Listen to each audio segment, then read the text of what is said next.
రాజకీయాల్లో మాట జారితే అది ఎంతటి సంచలనానికి దారితీస్తుందో తెలంగాణ మంత్రి కొండా సురేఖను చూస్తే ఇట్టే అర్థమవుతోంది. ఫ్లో అంటారో లేక కావాలని అంటారో గాని ఆమె మాట్లాడిన మాటలు ఇప్పుడు తెలంగాణ పొలిటికల్ సర్కిల్స్ లో దుమారం రేపుతున్నాయి. ఇటీవల forest college and research institute 10వ వార్షికోత్సవంలో పాల్గొన్న మంత్రి కొండా సురేఖ విద్యార్థులను ఉద్దేశించి ఓ రేంజ్ లో స్పీచ్ ఇచ్చారు. ఐఏఎస్, ఐపీఎస్ లు కావాలంటే ఎన్నో రాత్రులు నిద్ర మానుకొని చదవాలని, ఎంతో త్యాగం చేయాలన్నారు.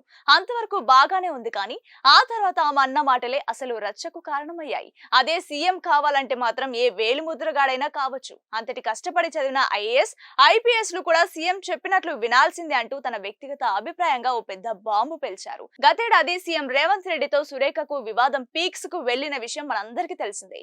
దానికి తోడు ప్రతిపక్ష బీఆర్ఎస్ నేతలు సీఎం రేవంత్ కు కనీసం ఇంగ్లీష్ రాదంటూ పదే పదే సెటర్లు వేస్తుంటారు. ఇప్పుడు ఈ టైంలో సురేఖ చేసిన ఈ కామెంట్స్ డైరెక్ట్ గా సీఎం రేవంత్ ను టార్గెట్ చేశాయా అన్న అనుమానాలు వ్యక్తమవుతున్నాయి. మరి దీనిపై మీ అభిప్రాయం ఏంటో కింద కామెంట్ చేయండి.